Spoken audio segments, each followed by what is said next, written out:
ऐतिहासिक तस्वीरें भी सामने आ गई हैं, विपक्ष एकजुट हो चुका है। अब इंतजार है अगली बैठक का, क्योंकि ये जो अगली बैठक है ये बहुत महत्वपूर्ण रहने वाली है राजीव, क्योंकि इसमें तय होगा सीट का फॉर्मूला क्या होगा विपक्षी पार्टियों के बीच। इसमें तय होगा कि कन्वीनर कौन होगा, क्या नीतीश कुमार होंगे, कोई और होगा। चेहरे को लेकर बातचीत होगी। अभी तो हो गया, अभी तो ये सबने कह दिया हम एक साथ लड़ेंगे, लेकिन असली दिक्कत, असली चैलेंज जो अगली बैठक है उसमें होने वाली है। और केजरीवाल को लेकर आप क्या कह रहे हैं? क्या ये परेशानी खड़ी कर सकते हैं विपक्षी एकजुटता को लेकर, जिस तरह से अभी उनका स्टैंड आया है?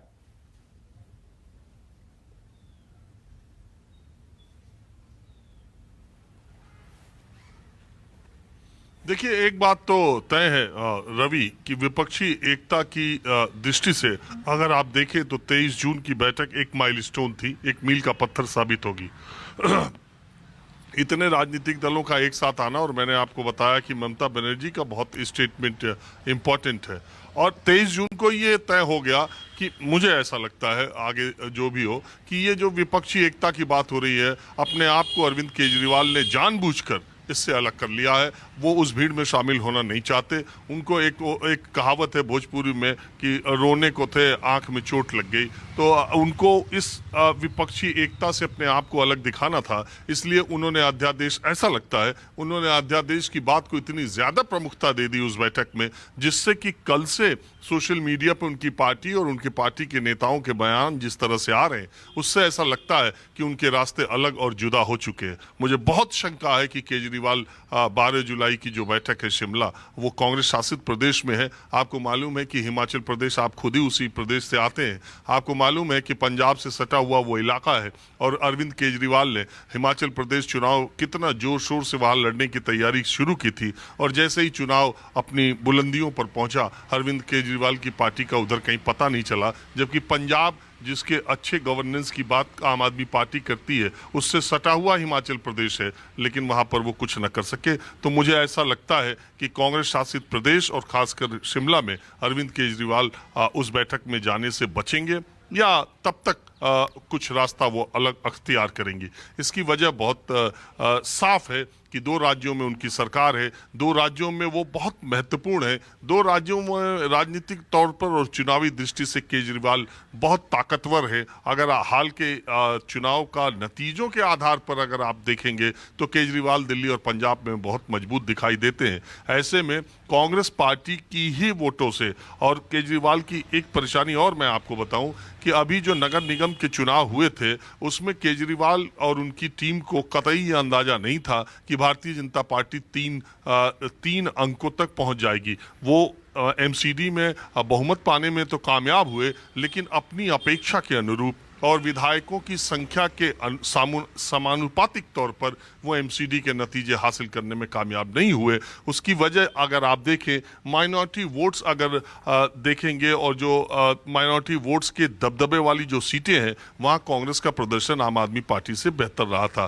केजरीवाल ये बात अच्छी तरह जानते हैं कि दलित और माइनॉरिटी उनका कोर वोटर है दिल्ली में और पंजाब में, और इसलिए वो कतई कांग्रेस पार्टी को वो ढील नहीं देना चाहेंगे कि वो अपनी पुरानी खोई हुई जमीन वापस कर सके। क्योंकि कांग्रेस के बढ़ने का मतलब है केजरीवाल का कम होना, केजरीवाल के बढ़ने का मतलब है कांग्रेस का कम होना। तो विपक्षी दल के लोग भी इस बात को जानते हैं कि केजरीवाल के लिए शायद ये ठीक नहीं होगा, और उनको पूरा हक है कि अपनी पार्टी का विस्तार, अपनी पार्टी की रणनीति वो बनाए। उस पार्टी के वो नेता अकेले दम पर उन्होंने यहाँ तक पार्टी को पहुंचाया है। लेकिन मुझे ऐसा लगता है कि विपक्षी एकता में अरविंद केजरीवाल के रास्ते अलग हो सकते हैं। उसके तमाम कारण मैंने बताया, और भी बताया जा सकता है। अब बात विपक्षी एकता की है, तो मुझे ऐसा लगता है कि जो ज्यादातर सीटों पर बात बन गई है, और बात बनने के बाद ही एक बार बैठा जाता है। देखिए, आप विपक्षी के तौर पर, या भारतीय जनता पार्टी, या जो लोग इस विपक्षी एकता पर सवाल उठा रहे हैं, वो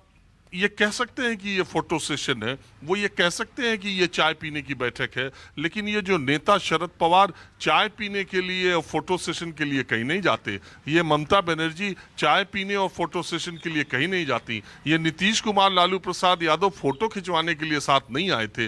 ये सब रणनीति पिछले 6-8 महीनों से बन रही है, और आपको पता है कि ये रणनीति बनते बनते इस मुकाम तक पहुंची है। और मुझे लगता है कि प्रधानमंत्री नरेंद्र मोदी को घेरने के लिए विपक्ष के पास ये आखिरी मौका है, ऐसा वो मानते हैं कि 2024 में अगर वो कड़ी टक्कर नहीं दे पाए तो अगले 2-4-5 साल की चुनावी राजनीति में विपक्ष के लिए बहुत मुश्किल होगी।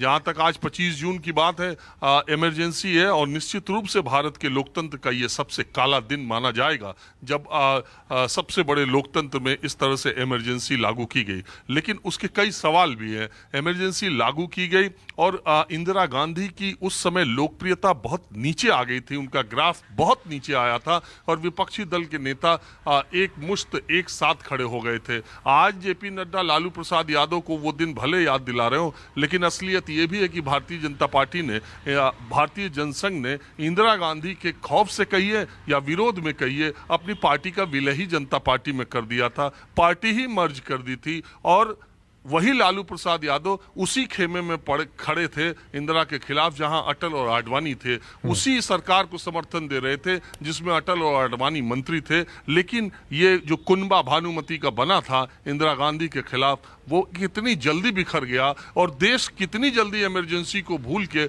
1980 में इंदिरा गांधी को उसने बहुमत दे दिया, ये भी विपक्ष के नेताओं को याद रखना चाहिए। भारतीय जनता पार्टी के नेता नरेंद्र मोदी, आज कई लोग कहते हैं कि भारतीय जनता पार्टी के नरेंद्र मोदी आज उसी स्थान पर है लोकप्रियता के या ताकत के या अकबाल के जहां इंदिरा जी हुआ करती थी। लेकिन इंदिरा जी के खिलाफ उस वक्त जो एंटी इनकम्बेंसी का माहौल था, शायद प्रधानमंत्री नरेंद्र मोदी के खिलाफ इस वक्त नहीं है जमीन पर, यह देखने में पता चलता है। लेकिन सबके एक हो जाने के बाद भी वो कितने दिन तक एक रहेंगे, यह भी एक बड़ा सवाल है जो इमरजेंसी से ही निकल करके आता है। दूसरी बात यह है कि बहुत सारे लोग ये मानते हैं कि वो तो घोषित इमरजेंसी थी, इस वक्त अघोषित इमरजेंसी है। उस वक्त तमाम विरोधी दलों के नेता, यहां तक कि पूर्व प्रधानमंत्री चंद्रशेखर जो उस वक्त कांग्रेस पार्टी में थे, उनको भी गिरफ्तार कर लिया गया था। और इस वक्त इसकी तुलना ये की जाती है कि अगर प्रधानमंत्री नरेंद्र मोदी उनके खिलाफ बीजेपी के कोई बोले तो उसका ईडी और सीबीआई लगा देते हैं, यही सब कारण दिया जाता है। लेकिन कुल मिला के मुझे लगता है 12 जुलाई को होने वाली शिमला की बैठक एक महत्वपूर्ण है और उसका आगे का रोड मैप पता चलेगा और इसमें केजरीवाल के लिए जगह कम होती जा रही है।